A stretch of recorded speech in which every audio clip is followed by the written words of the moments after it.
नमस्कार साथियों, जय हिंद, जय भारत। हमारे मुख्यमंत्री जी, हमारे प्रधानमंत्री जी बहुत ही बढ़िया नारा लगाते हैं, बेटी बचाओ देश बचाओ, बेटी बचाओ देश बचाओ। खाली एक ये नारा बन के रह गया है। हमारे हरियाणा की घटना है, पानीपत के अंदर एक बेटी जहर खा के आत्महत्या कर लेती है ससुराल पक्ष वालों से तंग होकर, और पूरी कॉल रिकॉर्डिंग मीडिया के ऊपर, समाचार पत्रों के ऊपर, सब कुछ उसके लास्ट टाइम की वीडियो, बाप बेटे की बातें हो रही हैं, वो सब कुछ अपनी सच्चाई बयान कर रही है। जिसने कि 2 टैबलेट जहर की खा ली थी, उसके बावजूद उसने अपनी सारी सच्चाई बताई है। और उनके मम्मी पापा, चाचे ताऊ सब प्रशासन के, थाना के चक्कर पे चक्कर लगाए जा रहे हैं, कोई कार्रवाई नहीं हो रही। पुलिस भी भ्रष्ट हो गई है, प्रशासन तो भ्रष्ट था ही था। उधर पानीपत के अंदर एक ईमानदार पुलिस ऑफिसर जो शासन प्रशासन और महकमे से तंग आ गए अपना रिजाइन दे गया। एक हवलदार जिसको पानीपत के अंदर सिंघम के नाम से जानते थे, भाई साहब उस आदमी ने तंग आके अपना इस्तीफा ही दे दिया कि ऐसा भ्रष्ट प्रशासन के अंदर मेरे को नौकरी नहीं करनी। और इसी के साथ साथ सोनीपत का गांव पड़ता है गोरड। गोरड के अंदर पूनम नाम की लड़की है जो कि अपने ससुराल पक्ष से तंग होके अब एक बच्ची की माँ है। उसके ऊपर इलीगेशन लगाए जा रहे हैं बेचारी के ऊपर में, ना उसकी कोई कार्रवाई हो रही। वो भी दर दर की थाना की ठोकरें खा रही है, कभी पंचायत पे पंचायत, पंचायत पे पंचायत, कोई थाना कार्रवाई नहीं कर रहा। तो कहाँ से रह गया, बेटियों की मदद कहाँ रहेगी? बेटियों को तो ऐसे ही आत्महत्या करनी पड़ रही है। वो बेटी आपकी है, हमारी भी है, किसी की भी है। जिसकी बेटी तंग है उस माँ बाप का जीवन नरक है।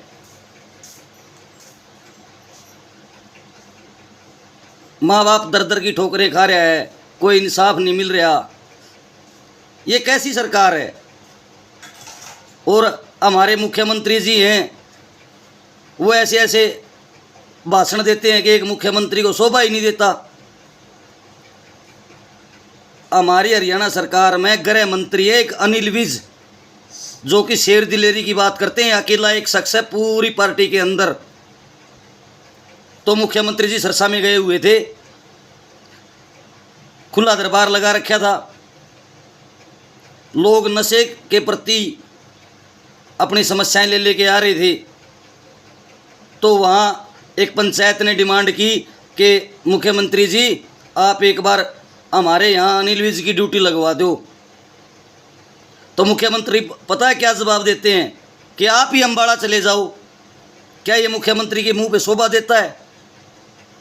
कहाँ सो रही है सरकार?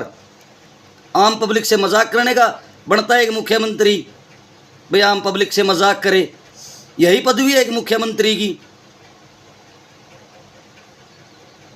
गांव गांव में जल का भराव हुआ है, भुन्ना के अंदर, बरवाड़ा के अंदर इतना जल भरा हुआ है जिसका आप देखो तो आश्चर्यजनक रह जाओ। गरीब परिवार के आदमी धर्मशालाओं में अपने बिस्तर ले लेके सो रहे हैं, लेकिन हमारा प्रशासन सो रहा है, उनके साथ साथ सो रहा है, अनदेखी हो रही है। हमारे फतेहाबाद के हैं दूड़ाराम जी, वो ट्रैक्टर के ऊपर पानी से निकल के जायजा लेके आ गए, कभी डीसी को भेज देते हैं, कभी एक्शन को भेज देते हैं, कार्रवाई कोई हो नहीं रही। आज इस भाजपा सरकार से जन जन परेशान है, जन जन। कहीं किसान हड़तालों पे बैठे हैं, रोड जाम कर रहे हैं, आड़ती हैं वो हड़ताल पे बैठे हैं, किसान की फसल है वो मंडियों में बरसात के अंदर खराब हो रही है। और हमारे जेपी दलाल भाषण पे भाषण दे रहे हैं, भाषण पे भाषण दे रहे हैं, निकाल रहे हैं कोई अर्थ किसी चीज़ का। ये एकदम फैल हो चुकी है सरकार। और मैं आम पब्लिक से आग्रह करता हूँ कि इस सरकार का तख्ता पलटने का काम करें और अपनी आवाज़ बुलंद करें।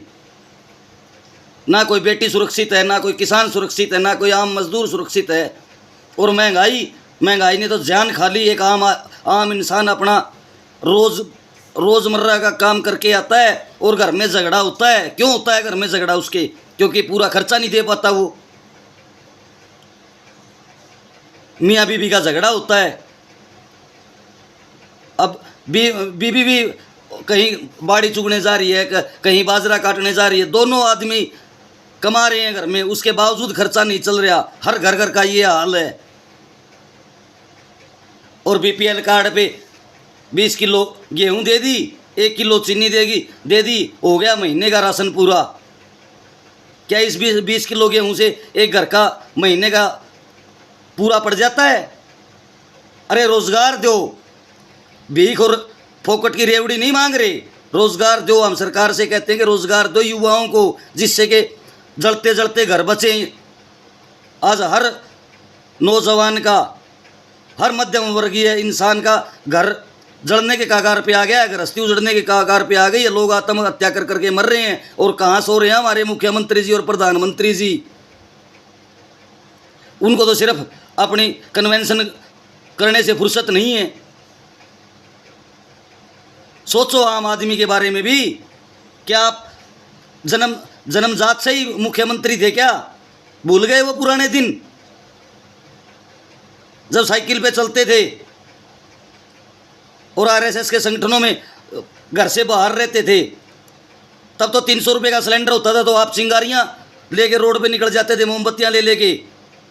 कहाँ सो रही आज वो स्मृति ईरानी? खाली ये भाषणबाजी के रह गए हैं और कुछ नहीं है। आज किसान है, अन्नदाता है, उसकी ना एमएसपी पे काम हो रहा, ना कोई और। वादे तो कर दिए मोदी जी ने, वादे करके मोदी जी तो निकल गया। कौन पूरा करेगा उनको?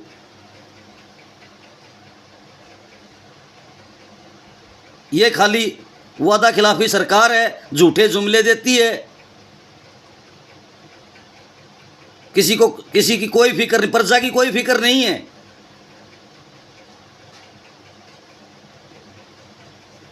मेरे नौजवान साथियों, मेरे बुजुर्ग, बाप तुल्य, पिता तुल्य, मेरी माताएं, मेरी बहनें, समझो और इनको आईना दिखाओ। अगर 2 साल बचे हैं, इनकी समझ में कुछ आ जाए तो। नहीं तो इनका 2024 के अंदर 1 सीट भी नहीं आने वाली है, 1 सीट भी।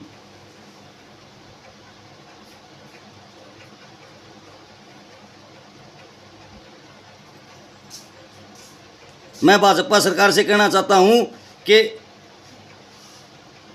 अनिल विज जैसे बनो, अनिल विज जैसे। खाली एक अंबाला से पूरा हरियाणा कवर नहीं होता।